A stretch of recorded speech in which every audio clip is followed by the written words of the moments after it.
Des Sénégalais accueillis en roi par le personnel ivoirien de l'hôtel après leur victoire 3-1 contre le Cameroun.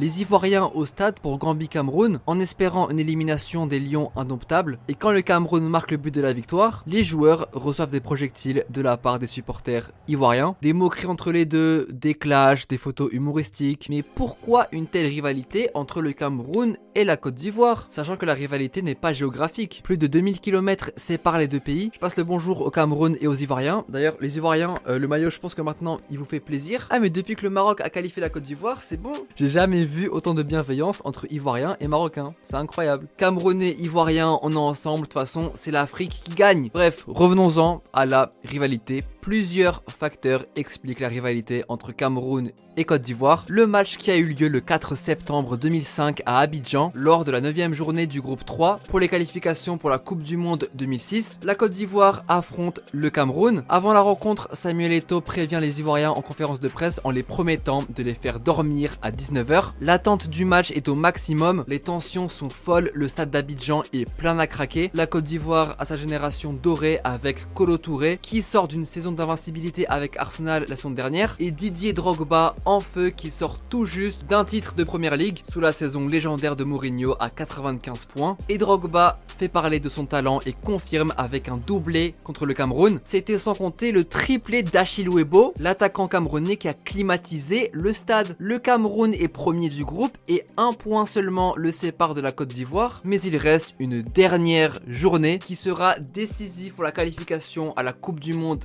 2006. Dernière journée, le Cameroun affronte l'Égypte, la Côte d'Ivoire affronte le Soudan. La Côte d'Ivoire gagne 3-1 contre le Soudan, mais rien n'est fait car le Cameroun a besoin d'une seule victoire pour se qualifier en Coupe du Monde. La Côte d'Ivoire est provisoirement qualifiée en Coupe du Monde car le Cameroun est en train de faire match nul contre l'Égypte, et à la 95e minute, penalty pour le Cameroun décisif. C'est simple, si le Cameroun marque, ils seront qualifiés en Coupe du Monde 2006. Le joueur camerounais Pierre Womé se présente et il rate le penalty.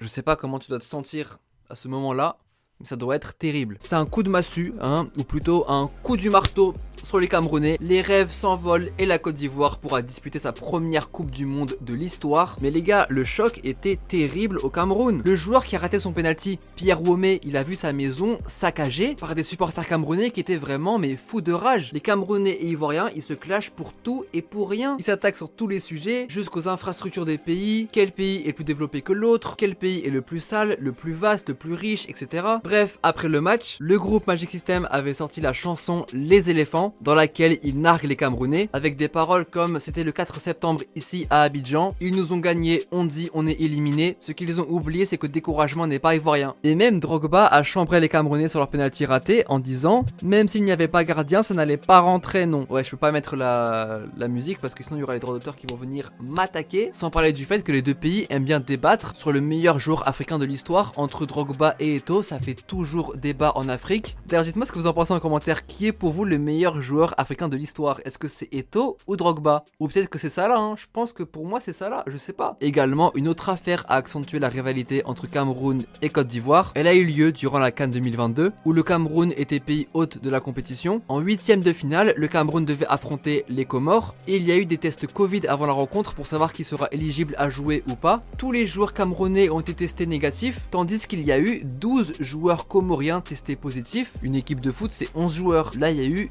12 joueurs positifs, c'est une dinguerie. Les Ivoiriens accusaient le Cameroun d'avoir falsifié les résultats des tests afin de les faciliter à gagner contre les Comores. Les Camerounais se sont imposés 2-1 contre les Comores. De ce fait, avec la polémique, ça a créé un mécontentement chez les Ivoiriens et ils ont décidé de supporter les Comores, ce qui est un peu logique, ce qui n'a pas plu au Cameroun. Et pour se venger, ils ont fait quoi les Camerounais? Ils se sont rendus en nombre au 8e de finale entre la Côte d'Ivoire et l'Égypte et ils ont appris l'hymne égyptien par cœur en encourageant l'Égypte à éliminer la Côte d'Ivoire. Non mais en vrai je trouve ça drôle, peut-être que les Camerounais ont fait plus de bruit que les Égyptiens. On sait pas. L'Égypte finira par remporter le match contre la Côte d'Ivoire au tir au but. Et ironie du sort, le Cameroun a affronté l'Égypte en demi-finale. Et l'Égypte a aussi battu le Cameroun au tir au but. Au stade de Yaoundé, chez eux. Vraiment le comble. Ils se sont pris vraiment à leur propre jeu. La CAN qui sera remportée par le Sénégal au final contre l'Égypte au tir au but. Ouais, encore une fois, non mais l'Égypte vraiment au tir au but, je sais pas comment ils font pour tenir 120 minutes sans se fatiguer. Je pense que c'est l'équipe la plus fatigante et la plus chiante contre qui jouer. Sauf que contre le Sénégal en 2022, ça n'a pas marché. Et puis cette année non plus, hein, parce que la RDC, elle s'est imposée contre l'Égypte au tir au but, grâce à Lionel Passy qui a tiré vraiment le sourire aux lèvres, une image vraiment légendaire. Et donc voilà, c'est la fin de la vidéo sur les raisons de la rivalité entre la Côte d'Ivoire et le Cameroun. J'espère que la vidéo vous aura plu, et les Ivoiriens, vous avez intérêt à liker. J'ai mis le maillot du Maroc. Sans nous, vous serez éliminés chez vous. Vous avez intérêt à liker la vidéo, je compte sur vous. Et puis tu connais le dicton, si tu as appris quelque chose dans la vidéo, eh ben écoute, tu mets ton like. Mais oui, tu viens et tu ressors avec des nouvelles connaissances. Donc tu lâches ton like pour le soutien, c'est super important. Merci à ceux qui le feront. Donc on se dit à très vite les gars pour une prochaine vidéo. Allez, tchuss!